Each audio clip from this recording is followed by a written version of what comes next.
오늘 말씀으로 돌아와서 오늘 말씀은 고린도후서 3장 12절에서 18절의 말씀으로 수건을 벗은 자유라는 말씀의 제목으로 오늘 말씀 나누기를 원합니다. 오늘 말씀은 출애굽기의 34장의 말씀에 재해석된, 그러니까 사도 바울이 고린도후서를 썼는데 그 출애굽기 말씀을 인용해서 메시지를 전하고 있는 장면입니다. 제가 엊그제 이제 금요 철야 예배 때, 찬양 예배 때 출애굽기 34장 말씀의 순서에 나가면서 그 말씀과 이제 금요 예배 드리신 분들은 이제 이어지면서 오늘 말씀이 들어가게 됩니다.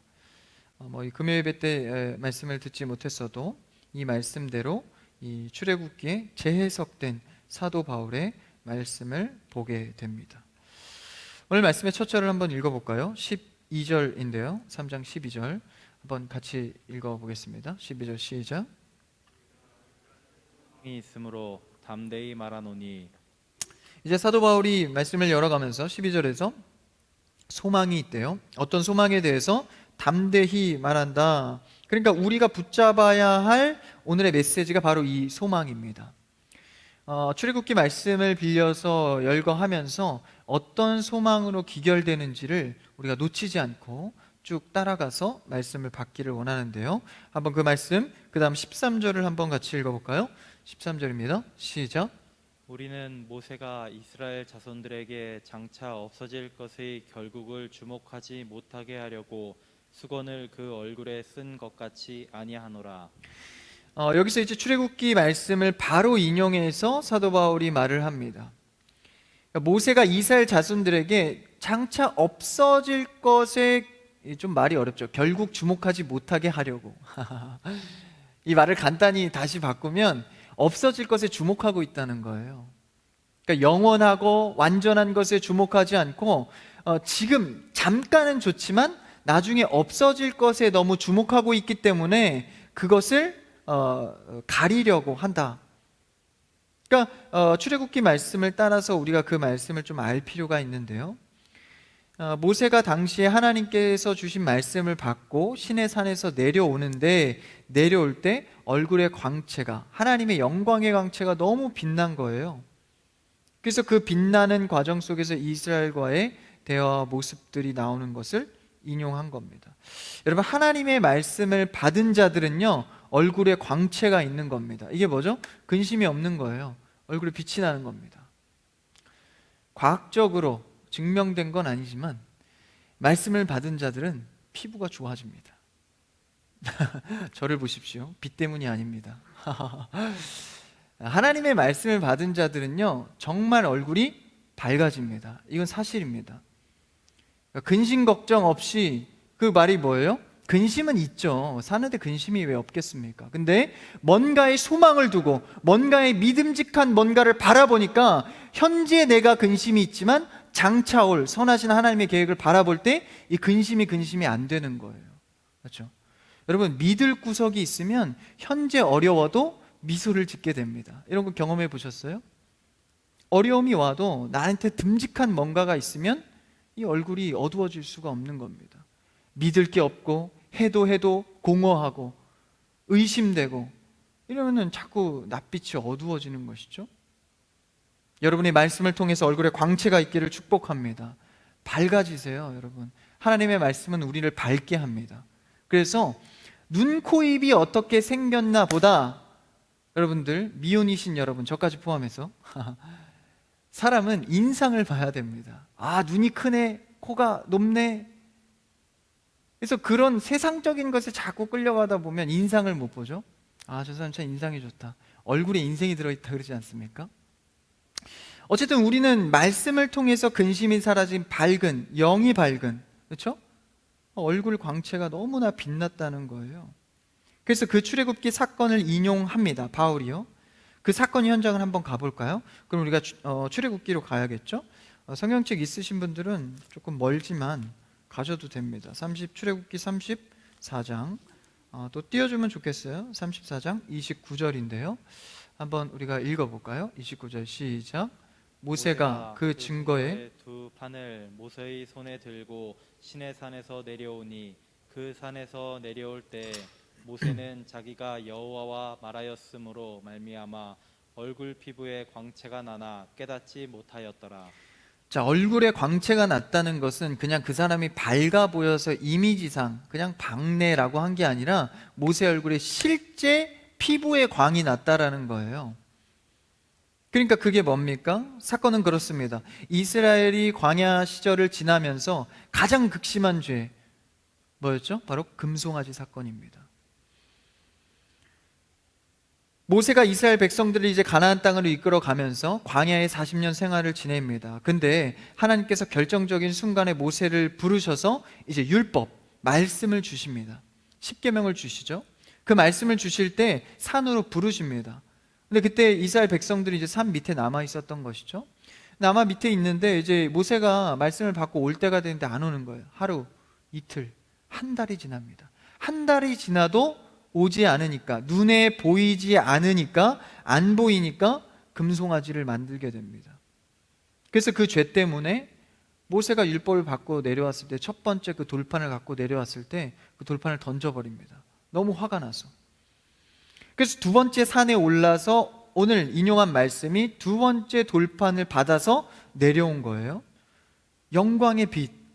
그러니까 사실 처음에 이제 그 금송아지를 만들 때 왜 만들었다고요? 모세가 안 보여서. 그러니까 이스라엘 백성들 마인드 속에는, 이 체계 속에는 아직 하나님이 절대 주권자는 아니었습니다. 모세가 안 보이니까 의심이 드는 거예요. 모세가 굉장히 이들에게는 신격화되어 있었습니다. 모세가 우리를 이끌었다. 그렇죠? 그런 상황 가운데에 두 번째 돌판을 들고 내려왔을 때 모세의 얼굴에 영광의 빛이 비춘 거예요. 광채가 난 겁니다. 그러니까 사람들이 그 모습을 보고 두려워하죠. 출애굽기 34장 그 다음 절인데요. 30절을 한번 읽어볼까요? 앞에 있습니다. 시작. 아론과 온 이스라엘 자손이 모세를 볼 때 모세의 얼굴 피부에 광채가 남을 보고 그에게 가까이 하기를 두려워하더니, 그에게 가까이 하기를 너무나도 두려워합니다. 왜 그렇죠? 하나님의 영광 때문에 자신들의 죄가 드러나니까. 심지어는 금송아지 죄 때문에 자신의 죄책감들이 있지 않습니까? 그러니까 그 죄가 다 드러나기 때문에 그 얼굴에 대해, 광채의 얼굴에 대해 두려웠습니다. 그래서 모세가 어떻게 하죠? 31절 한번 볼까요? 그 다음 절 출애굽기입니다. 시작. 모세가 그들을 부르매 아론과 회중의 모든 어른이 모세에게로 오고 모세가 그들과 말하니, 그 다음 절이요. 시작. 그 후에야 온 이스라엘 자손이 가까이 오는지라 모세가 여호와께서 시내 산에서 자기에게 이르신 말씀을 다 그들에게 명령하고, 다음이요. 모세가 그들에게 말하기를 마치고 수건으로 자기 얼굴을 가렸더라. 모세가 그들을 부르고 하나님의 말씀을 전달해 준 겁니다. 그 다음에 어떻게 해요? 모세가 얼굴을 수건으로 가립니다. 그러니까 그 빛이 드러났을 땐 사실 그들은 살 수가 없어요. 하나님의 영광의 빛을 보면 견딜 수가 없는 것이죠. 그 영광이 모세 얼굴에 반영됩니다. 그리고 수건으로 말씀을 다 전달하고 수건으로 가려요. 그렇죠? 여기서 수건으로 가린 행동에 대해서는 두 가지 의미가 있습니다. 첫 번째는 하나님의 영광으로 더러운 것이 드러나 그들이 죽을까 봐. 그렇죠? 계속 그를 드러내고 있으면 그렇지 않습니까? 두 번째는 뭡니까? 백성의 인식에 모세가 신이 되어버릴까 봐. 안 그래도 금송아지 때 어땠어요? 야, 모세가 안 내려온다, 우린 다 죽었다. 그러니까 금송아지 형상을 만들지 않습니까? 그들에게 모세는 신격화되어 있습니다. 근데 심지어 모세 얼굴에 광채까지 나니까 모세가 얼마나 신격화되겠어요? 그러니까 자신이 스스로 얼굴을 가리는 겁니다. 말씀 전할 때만 하나님의 말씀의 대언을 위해서 얼굴을 열고 그 다음에 또 가리는 겁니다. 그렇죠? 모세가 신이 될 수 있기 때문에.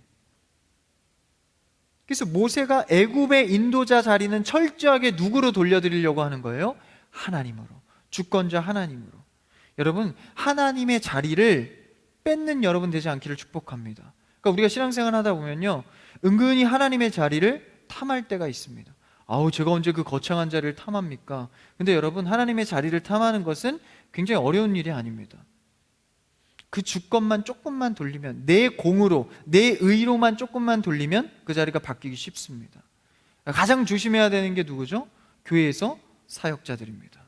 영적 권위를 갖고 서기 때문에 굉장히 겸손하고 주의하지 않으면 하나님의 자리가 내 자리가 되어버릴 수 있다는 거예요. 모세도 충분하죠? 광채까지 났어요. 만약에 여기서 제가 기도하다가 얼굴에 갑자기 광채가 나서 여러분 저를 따르십시오 하면 여러분 어떻게 하시겠습니까? 조명을 꺼주세요 이러실 거예요? 이게 사람이 신앙생활을 하다 보면요, 영적 권위에 굉장히 많이 이 기본적인 이 순종이 된단 말이죠. 사람은 그렇습니다. 그래서 사역자들이나 리더자들은 스스로 낮추지 않으면 그 굉장한 유혹에 넘어가기 마련입니다. 여러분, 멀쩡한 교회가 갑자기 왜 이단화 되었을까요? 바로 이 사역자들 자리, 리더의 자리 때문에 그렇습니다. 처음에 그랬을까요? 안 그렇습니다. 처음엔 다 순수해요. 그들을 높여주고 섬기고, 근데 자리가 사람을 만든다고 사람도 많아지고 나를 따르는 자가 많아지는 거예요. 처음엔 부탁했지만 나중에 명령하니까 듣는 겁니다. 내가 하는 줄 착각하는 거죠. 내 자리가 높아지고 내 힘이 세지니까 하나님의 은혜를 잃어버립니다. 그래서 모세는 어떡하죠? 광채가 났음에도 불구하고 스스로를 낮춥니다. 얼굴을 가려버리는 거예요. 하나님의 자리를 탐하지 않는 것이죠. 여러분, 목자의 자리가 있습니까? 섬김 봉사의 자리가 있습니까?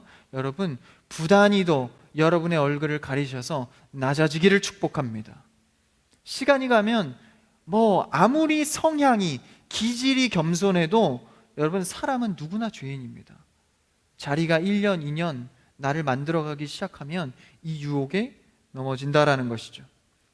원치 않았어도, 그렇죠? 원치 않았어도 이 자리에 누구나 앉을 수 있다는 것입니다. 여러분, 하나님의 자리를 하나님의 자리로서 예배하고 찬양할 수 있는 여러분 되기를 축복합니다. 굉장히 중요한 자세죠. 그 다음에 아까 첫 번째는 뭐였어요? 얼굴의 가림은 하나님의 영광으로 더러운 것이 이스라엘 백성들이 그 죄책감에 못 견뎌 할까봐, 그렇죠? 말씀 전할 때만 열고, 그 금송아지 만든 그 죄책감이 얼마나 크겠어요. 영광의 빛을 탁 들이대면 그 죄가 찔려서 견딜 수가 없는 거죠.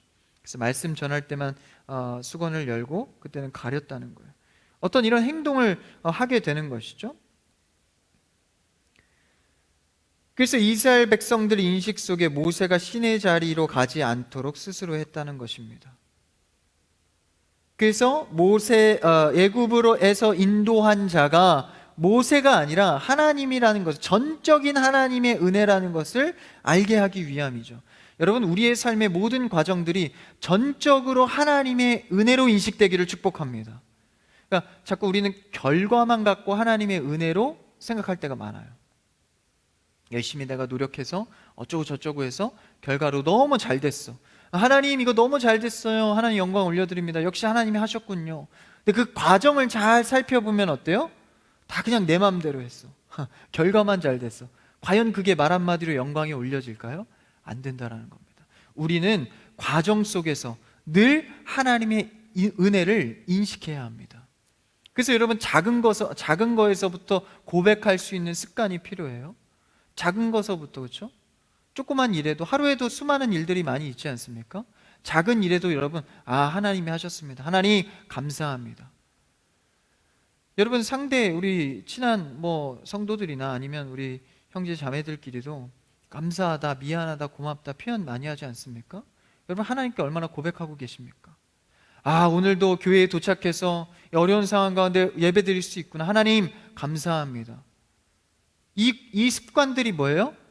모든 사소한 것들이 하나님의 은혜로 내 삶이 돌아가고 있다는 고백입니다. 여러분, 이 습관이 없으면요, 자꾸 그때마다, 그러니까 어떤 좋은 일이 생겼을 때만 하나님께 감사한 거예요. 여러분, 이거 신앙 아닙니다. 우리는 삶 자체가 신앙이 되어야 합니다. 어떤 말을 하든지 어떤 사건이 생기든지. 그래서 전적인 하나님의 은혜가 될 수 있도록 그 자리를 이 모세가 돌려드리는 것이죠. 이거 쉽지 않습니다, 여러분. 그래서 모든 여건과 환경을 하나님께서 허락하셨습니다. 여러분, 이 삶의 습관이 안 되면 하나님께서는 때로는 어떻게 하시죠? 안 되면 치실 때도 있는 거예요. 확 쳐버리시는 거예요. 건강을 쳐버리시는 거예요. 그럼 어떻게 하죠? 아이고, 그때서야 아이고, 전에 했던 것이 다 하나님의 은혜였군요. 여러분, 우리 조금만 다쳐도 야, 이거 정말 내가 이거 안 다치고 쓸 수 있었던 거 정말 은혜였구나, 이거 깨닫지 않습니까? 신앙인들은 그거 깨닫기 이전에 있을 때 잘하자, 뭐 이런 말 있지 않습니까? 그러니까 하나님의 은혜의 인식을 작은 것서부터 해야 하는 것이죠. 그래서 모세가 그 은혜를 하나님께 돌려드리기 위해서 이 수건으로 가렸다는 거예요. 그래서 34장 34, 35절에 보면 하나님 만날 때는 또 수건을 벗고 사람들 앞에서는 쓰고 계속 그걸 반복합니다. 좀 귀찮겠죠? 그런 것들이 필요한 거예요. 왜? 율법적으로 지키고 지키지 않아야 하는 것들이 이때 구약의 당시에는 있었기 때문에. 근데 이제 오늘 신약 시대로 넘어와서 바울이 새롭게 적용하는 겁니다. 신약 시대는 누가 왔다 가셨죠? 예수 그리스도께서. 그렇기 때문에 이게 재해석되는 겁니다. 한번 오늘 다시 13절의 말씀을 오늘 본문으로 돌아와서 한번 다시 읽어볼까요? 13절입니다. 시작. 우리는 모세가 이스라엘 자손들에게 장차 없어질 것의 결국을 주목하지 못하게 하려고 수건을 그 얼굴에 쓴 것 같이 아니하노라. 그러니까 모세의 얼굴 광채는 사실 뭐예요? 일시적인 거죠. 때가 지나면 또 얼굴 광채가 없어집니다. 그리고 심지어 모세 자체가 한시적이죠. 모세도 사람입니다. 결국 죽습니다. 그러니까 그것만에 집중하지 않도록, 잠깐 반짝의 은혜에만 집중하지 않도록 영원한 것을 볼 수 있도록 지금 사도 바울은 그 소망을 열어주고 있는 것입니다. 여러분, 성경도요, 그냥 한 부분 딱 발췌해서 이게 내 삶에 참 동의가 돼, 은혜가 돼, 그것만 붙들고 신앙생활을 할 수 있나요? 그렇지 않습니다. 우리는 결국은 영원한 소망, 그렇죠? 단기적인 은혜로만 살아갈 수 없는 거예요. 그럼 그 소망이 무엇인가? 한시적인 것이 아니라 영원한 목적지. 왜 우리도 신앙생활 하다 보면 일시적인 영광에 자꾸 초점을 맞출 때가 있죠? 그래서 인간의 얼굴은 그걸로 가리워졌다. 더 이상은 이제 사도 바울이 해석하는 건 뭐예요? 그 가리는 것, 이런 거 할 필요가 없다는 거예요. 수건이 필요 없다는 겁니다. 이제는 내가 가리고 다시 수건을 걷어내고 이렇게 할 필요 없다는 거예요. 왜 그럴까요? 14절을 한번 읽어볼까요? 그 다음 절, 오늘 본문 시작. 그러나 그들의 마음이 완고하여 오늘까지도 구약을 읽을 때에 그 수건이 벗겨지지 아니하고 있으니 그 수건은 그리스도 안에서 없어질 것이라. 그 수건은 이제 언제 없어진대요? 그리스도 안에서 없어질 것이라는 겁니다. 그러니까 영원한 소망, 우리에게 예수 그리스도가 있는 한 이제 구약에서 머물렀던 한시적인, 그래서 이때 은혜를 누리지 않으면 안 되고 또 넘어져서 또 이걸 누려야 되고 해야 되고 하지 말아야 되고, 그게 모두 다 사라졌다는 거예요. 수건을 덮고 벗는 일을 일일이 했냐 안 했냐 따질 필요가 없다는 겁니다. 왜요? 예수 그리스도가 내 안에 소망 되시면 그 따짐은 사라지는 겁니다. 네 안에 예수가 있냐 없냐로 판결되는 겁니다. 여러분, 우리가 구원받아 천국에 가는 것은 예수님을 믿냐 안 믿냐로 갈라집니다. 내가 어떤 걸 착한 일을 했냐, 거짓말을 했냐 안 했냐 상관이 없습니다. 그럼 마음대로 살아도 되겠네요? 이런 어불성설을 말해요. 여러분, 예수가 우리 안에 들어오면 마음대로 살고 싶어도 마음대로 살 수 없는 사람이 되는 겁니다. 그래서 그 영원한 소망을 가지고, 그러니까 예수 그리스도를 갖고 네가 뭐 했냐 안 했냐, 수건으로 가렸냐 안 가렸냐 하지 말고 예수 그리스도를 안에 이제 가지면 된다는 겁니다. 그래서 15절에 보니까 오늘 본문입니다. 오늘까지 모세의 글을 읽을 때 수건이 그 마음을 덮었도다. 그러니까 오늘이 뭐예요? 여기 신약시대, 예수님이 왔다 갔는데도 불구하고 아직도 그 율법에 얽매여서 너 이거 지켰냐 지키지 않았냐, 예수 그리스도의 소망과 기쁨은 사라지고 그냥 너 지켰니 안 지켰니로 따지고 있다는 겁니다. 그래서 우리는 어떻게 해야 돼요? 16절, 그 다음 절을 한번 읽어볼까요? 16절입니다. 오늘 본문 시작. 그러나 언제든지 주께로 돌아가면 그 수건이 벗겨지리라. 그리고 수건이 마음을 덮어서 이렇게 해야 되냐 저렇게 해야 따지지 않고 16절에 언제든지 주께로 돌아가면 그 수건의 멍에가 벗겨진다는 것입니다. 예수님께서 뭐라고 하죠? 수고하고 무거운 짐진 자들아 다 내게로 오라. 나의 멍에는, 나의 짐은 쉽고 가볍다. 그러니까 내게로 와서 배우라. 할렐루야.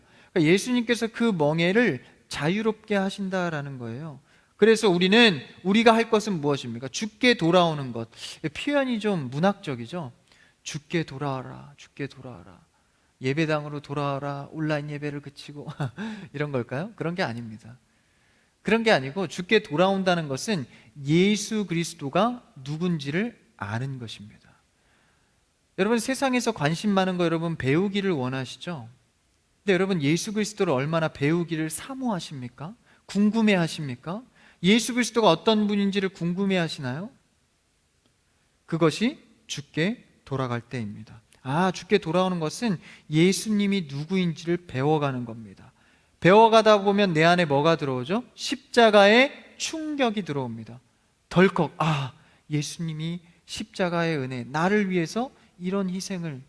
근데 여러분, 이것을 단순히 아는 게 아니라 깊이 있게 알아가는 거예요. 여러분, 그 사모함을 통하여서 예수님이 누구인지 분명히 알아 주께 돌아오는 여러분 되기를 축복합니다. 그러니까 관심이 어딨냐는 거예요. 주께 돌아오는 것은. 예수님께 얼마나 관심이 있으십니까? 예수님의 사역은 어땠나? 예수님은 나에게 오늘 어떤 말씀을 하시나? 그래서 그런 임시적이고 일시적이었고 한시적이었던 율법들이 이제 그 예수님이 누구이시고 십자가의 충격을 통해서 이제 해결이 되는 거예요. 율법이. 내가 뭘 지키고 지키지 않는 것으로 하나님이 날 인정하는 게 아니라 예수 그리스도를 얼마나 관심 갖고 사랑하는 것인가. 이제 내 노력으로 했던 것이 예수 그리스도의 사모함과 내 안에 들어옴을 통해서 자유함이 있는 겁니다. 그래서 우리는 잘못을 지적하며 더 나은 인간은 이렇게 으쓱되는 것이 아니라 이제는 예수 그리스도로 말미암아 내 성품이 자라가는 겁니다. 이게 무슨 말일까요? 그러니까 모세 때에는 예수 그리스도의 소망을 갖고는 있었지만 실제 온 것은 신약시대 아닙니까? 모세 때는 얼굴을 가려야 돼요. 이런 겸손의 마음이 필요합니다. 행동이 필요해요. 했냐 안 했냐가 중요합니다. 그랬는데 이제는 넘어와서 예수 그리스도를 소망 삼는 자는 이 수건이 필요가 없는 겁니다. 겸손이 나왔으니까 겸손으로 한번 예를 들어볼까요? 만약에 구약시대라면 겸손하기 위해서 여러분 노력을 해야 됩니다. 사람 앞에 어떤 포즈여야 되고 어떤 단어를 써야 되고 내가 뭘 했을 때 어떤 건 하지 말아야 되고 겸손을 위해서 부단히 인간의 노력이 들어가야 합니다. 근데 신약시대도 넘어와서 예수 그리스도의 소망이 있는 자는 겸손을 위해서 노력할 필요가 없다는 겁니다. 노력해서도 안 돼요. 여러분, 겸손하려고 노력하면 겸손해지나요? 그때는 반짝 겸손해지는 것 같지만 또 돌아서면 내 성품이 나옵니다. 그럼 어떻게 해야 됩니까? 어떻게 해야 될까요? 예수 그리스도의 겸손을 품는, 그러니까 예수 그리스도를 소망 삼으면 내 안에 그 겸손의 길로 걸어가게 된다라는 거예요. 그걸 좀 더 자세히 표현해서 뒤에 16절, 17절을 한번 읽어볼까요? 오늘 본문 말씀입니다. 16절 읽었군요. 17절을 한번 읽어볼까요? 17절 시작. 주는 영이시니 주의 영이 계신 곳에는 자유가 있느니라. 예수 그리스도께 돌아오면, 아까 16절에 있었죠? 돌아오는 게 뭐예요? 예수 그리스도를 배우고 알고, 17절에 그 다음 두 번째 단계는 뭡니까? 주님은 영이시래요. 주의 영이 계신 곳에 자유가 있는 겁니다. 주의 영이 계신 곳에, 아까 겸손으로 예를 들었으니까 주의 영이 계신 곳에 내가 겸손을 노력하지 않아도 겸손할 수 있다는 겁니다. 주의 영이 뭡니까? 바로 성령을 가리킵니다. 여러분 안에 성품이 정말 주 안에서 겸손해지고 나아지기를 원하십니까? 그러면 내 노력을 구할 것이 아니라 주 앞에 성령을 구하는 여러분 되기를 축복합니다. 전생에 너무 이상적인 거 아닌가요? 그냥 막 성령이면 다 되는. 여러분, 근데 우리는 그 이상을 현실로 만드는 자들입니다. 믿음으로 만드는 자들입니다. 믿고 나아갈 때, 의심하지 않고 나아갈 때 그대로 될 줄 믿습니다. 그러니까 여러분, 성령을 구하십시오. 예수님을 사모하십시오. 여러분, 이거 두 개만 해도요, 우리의 성품의 문제는 해결됩니다. 예수님께 배우고 성령 하나님을 구하는 자. 그래서 예수님이 말씀하시잖아요. 너희들 성령을 구해라. 난 이제 부활 승천에서 내 겉모습은 안 보일 거야. 그러니까 너희는 성령을 구해라. 성령을 구해라. 그런 자는 이제 자유가 있는 겁니다. 어떤 자유가 있을까요? 18절 한번 읽어볼까요? 18절입니다. 시작. 우리가 다 수건을 벗은 얼굴로 거울을 보는 것 같이 주의 영광을 보매 그와 같은 형상으로 변화하여 영광에서 영광에 이르니 곧 주의 영으로 말미암음이니라. 자, 영광에서 영광에 이르고 주의 주의 영으로 그렇게 된다는 거예요. 영광에 이른다는 거예요. 근데 18절에 보니까 뭐요? 수건을 벗고 거울을 보면 어떻게 돼요? 여러분 한번 상상해 보세요. 수건을 가리고 있던 수건을 벗고 거울을 보면 뭐가 보이죠? 하나님이 보이시는 분은 또 영이 충만하시니까 거울 보면 뭐가 보이죠? 내 얼굴이 보입니다. 내 얼굴이 어떻다는 거예요? 18절에 보니까 주의 영광을 보는 거예요. 내 얼굴을 보는 것 같이 주의 얼굴을 보는 겁니다. 내 얼굴을 보니까 주의 영광이 빛난다는 거예요. 오늘 집에 가서 해보십시오. 화장실 가서 불을 켜고 거울을 보니 주의 영광이 보인다. 아니면 아유 오늘 피부과 좀 가야겠다. 이게 좀 심각하네 뭐 이러십니까? 제가 말한 겉모습이 아니라 정말 내가 얼굴의 인상이 묻어나냐는 거예요. 기쁨이 있냐는 거예요. 여러분 그러한 자는 주의 영광을 갖고 뭐 하는 자입니까? 신앙생활, 복음 전하고 전도하고 이런 신앙생활이 가능한 거예요. 막 얼굴 죽상해갖고 맨날 교회 오면 근심이고 부정적이고 신앙생활 되겠습니까? 안 됩니다. 첫 번째 스텝이 뭐였어요? 예수를 배우고 성령을 구함으로 말미암아 내 얼굴이 밝아짐으로 신앙생활이 노선이 길이 열려지는 겁니다. 뭐 맨날 예수 배우기를 게을리하고 성령 구하는 기도를 게을리하면서 나는 왜 이렇게 안 될까? 나는 왜 맨날 죽상일까? 우울해, 외로워. 오늘 말씀에 답이 나와 있는 것이죠. 여러분 기쁨이 가득한 얼굴 되기를 축복합니다. 그래서 주의 영광을 보는 겁니다. 그렇죠? 성령의 역사로 가능하다는 거예요. 내 결단이 아닙니다. 내 애씀이 아닙니다. 내 노력이 아닙니다. 우리는 그저 성령의 힘을 힘입어 할렐루야 내가 영광의 얼굴을 보는 겁니다. 그러면 나는 이제 세상에 가서 하나님의 일을 할 준비가 되어 있는 자예요. 막 가는 게 아니에요. 막가파가 아닙니다. 신앙인들은 뭐 재산이 있어야 될 거 아니에요. 예수님을 좀 알고 성령도 충만해서. 그래서 이런 얘기 하잖아요. 전도 나갈 때 성령 충만하자. 왜 그렇습니까? 이게 다 성경 속에 질서이기 때문에 그렇습니다. 그냥 막 던지는 말이 아니에요. 그게 돼야 내가 먼저 기쁨과 주의 영광의 얼굴을 갖고 가야 세상에서 승리하든 직장에 미친 누구든 이겨낼 거 아닙니까? 나도 죽상인데 죽상인 사람 만나서 시너지 폭발 뭐 이렇게 될 거 아니에요? 여러분 주의 영광으로 회복하십시오. 할렐루야. 성령님이 역사하실 것입니다. 믿음으로. 그렇죠? 그래서 훈련되면서 그때 성령으로 날마다 거울로 체크를 하세요. 나를 딱 보고 야 내가 오늘 성령 충만한가? 체크하는 겁니다. 겉모습이 아니라요. 내 인상을 보면 내 속을 알 수 있잖아요. 그 증거가 되지 않습니까? 그래서 우리는 성령 충만함을 갖고 날마다 오는 유혹이나 부정적인 생각들, 나를 치고 들어오는 것들 이겨낼 방법이 어디 있겠어요? 내 노력이 있겠습니까? 제가 어제 토요 모임 때 잠깐 얘기를 나눴지만 제가 우리 청년들 잘 알으라고 이제 보이스피싱에 대해서 제가 며칠 전에 보이스피싱을 당했거든요. 전화 와서 서울지방법원 누구입니다. 어떤 사건에 연루되셨습니다. 그래서 제가 뭐라 그랬냐면 너 누구야?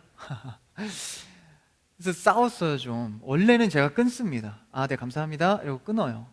근데 이제 그날따라 이제 막 조명공사 하면서 제가 좀 예민하고 또 최근에 들은 소식에 마음이 좀 속상하고 보이스피싱 때문에 여러 가지 마음이 복잡한데 그런 걸 받으니까 갑자기 막 우라가 그래서 제가 막 소리를 지르면서 당신 같은 사람들 때문에 가정 파괴되고 인간이 인간에게 어떻게 이럴 수 있냐. 그러니까 탁 대답이 오는 거예요. 네 신상 다 올릴 거야. 그래서 내가 이제 그래 나 신고할 거다 이렇게 끊고 진짜 신고를 했습니다. 그랬더니 그 수사관이 그러더라고요. 그렇게 싸우시면 안 됩니다. 그 사람이 어떤 정보를 갖고 있을지 모르기 때문에 해코지할 수 있어서 그러시면 안 되고 바로 끊어야 됩니다. 그런가요? 그리고 딱 끊고 나니까 마음이 굉장히 불안한 거예요. 이거 내 정보를 막 도용하는 거 아닌가? 여러분 조심하십시오. 문자 링크 함부로 누르지 마시고, 크리스찬 교회 빼고요. 굉장히 불안한 거예요. 아니나 다를까 막 대출 전화가 한 20통이 막 오는 거면, 그날 막 대출 상담 신청하셨죠? 말해서 확 오는 거예요. 그 사람이 내 번호를 막 뿌린 거죠. 그래서 얼마나 마음이 불안하든지, 그러니까 탁 이 마음에 스치고 가는 게 있는 거예요. 화내서 될 일이 없구나. 괜히 화냈다. 하나님 안에서 내가 전도사 타이틀 갖고, 아무리 물론 화낼 대상이긴 해요. 나쁜 놈들이죠. 보고 있을지 모르겠어요. 오늘 또 전화 올지 모르겠는데 전화하지 마세요. 미안합니다. 사실 너무 나쁜 사람들이죠. 갑자기 또 화가 나는데 그러니까 이런 것들에 대해서도 막 이러니까 막 불안이 오는 거예요. 그렇죠? 근데 하나님 앞에 기도했어요. 주님, 평안함을 주세요. 그러고도 불안한 거야, 사실. 근데 이제 그 수사관이 한 말이 뭐냐면, 다다음 날에 점점점 전화 횟수가 줄어들면 괜찮은 겁니다. 계속 오면 이제 핸드폰 번호 바꾸셔야 됩니다. 핸드폰 번호 바꾸면 굉장히 복잡한 일들이 많이 생겨서 또 불안하고, 또 다른 거 정보가 누출됐을까 봐. 근데 그 기도를 하고 나서 이제 불안감이 풀리는 것이 그냥 기도했다고 풀리는 게 아니라 실제로 하루 이틀이 가니까 전화가 싹 없어지더라고요. 그러니까 그거와 함께 내 안에 평안함이 오는 거예요. 그러니까 뭡니까? 하나님 안에서 우리가 진짜 성령 충만하고 내 마음에 밝음이 있는 자들은요, 그 어떤 화나는 순간에도, 막 뭐가 치밀어 오는 순간에도요, 하나님께서 지혜 주십니다. 성령 충만한 자들은요. 근데 성도라고 맨날 성령 충만하겠어요? 그렇지 않죠. 저와 같이 우라가 치밀 때도 있고, 그렇죠? 그러니까 우리가 날마다 그때 우리가 성령을 구하. 여러분 큐티 왜 하십니까? 몇 번 하고 성령 충만해질 거면 큐티 왜 맨날 해요? 우리는 죄인이니까 하루에도 나를 넘어뜨리게 하는 사건들이 너무나도 많다는 겁니다. 그래서 매일매일 성령 충만을 구하지 않으면 우리는 넘어지기 일쑤입니다. 여러분 오늘만 해도, 아니 이번 주에만 해도 얼마나 넘어지는 일들이 많았나요? 상처받는 일이 있었습니까? 어려운 고민들이 있었습니까? 주님 앞에 진솔하게 성령을 구하고 예수님을 배워가는 여러분 되기를 축복합니다. 그랬을 때, 그게 이제 이루어질 때 그리스도의 향기가 나기 시작하는 겁니다. 조금 쉽게 말해서 그리스도인으로서 매력이 보이기 시작하는 거예요. 세상의 매력은 뭐예요? 일단 잘생겨야 돼요. 이뻐야 돼요. 여러분 세상 매력 너무 따라가지 마십시오. 너무 과하게 고치지 마세요. 너무 세상 매력 따라가다가 크리스찬의 매력을 잃어버립니다. 저 이거 안 고친 거예요. 물론 이제 고치려면 좀 고쳐야죠. 고칠 필요가 있는 얼굴들이 있어요. 이렇게 뭐 이렇게 약간 이렇게 뭐 이렇게 사고가 있거나 그런 거. 죄송합니다. 근데 우리는 뭐에 따라가야 돼요? 이 크리스찬의 매력이 뭐로 인해서 발생되는가? 굉장히 중요한 문제죠. 나는 세상의 매력 스펙만 쌓고 있는가? 아니면 정말 성경 안에서 그리스도의 향이 나는, 성령님과 동행하는 이런 성도로서, 크리스찬으로서 매력이 생겨나고 있는가? 그러면요, 우리 배우자 기도 많이 하시죠? 그런 자는 그런 자를 알아봅니다. 정말입니다. 크리스찬의 매력이 있는 자들은요, 그 매력에 동요되기 마련이에요. 야, 저 신앙생활, 내가 신앙생활 막 완전 다운인데 그런 사람을 영의 눈을 볼 수 있을까요? 못 봅니다. 절대 못 봅니다. 내 영이 성령 충만해야, 야, 저 자매는, 저 형제는 정말 성령 충만, 영의 매력이 있다. 서로 끌리는 거예요. 그렇죠? 그 끌림에 맞아서 우리 청년부에도 두 커플이나 결혼을 하는 신비로운 역사가 일어나지 않았습니까? 그게 정말입니다. 영은 영에 끌리게 되어 있습니다. 성령님과 동행하시고 예수님을 배우십시오. 할렐루야. 세상 흉내 자꾸 내지 마시고요. 세상 거 매력 자꾸 따라가지 마시고, 그렇죠? 말씀과 예배와 기도로 이런 시간을 놓치지 않으시고 여러분이 크리스찬의 매력을 자꾸 세워가시기를 축복합니다. 여러분 수건을 벗는 자유가 여러분의 삶과 신앙에 있기를 축복합니다. 이제는 우리가 율법에 갇혀서 신앙생활 이거 해야 되냐 말아야 되냐가 아니라 예수님을 내 안에 모시고 왕으로 모시고, 할렐루야, 왕으로 모시고 배워가시고 그리고 성령 구하셔서 오늘 내가 흔들릴지라도 한번 순종해보고 믿음 갖고 담대하게 나아가는 또 한 주의 삶이 되기를 주님의 이름으로 축복합니다. 기도하겠습니다.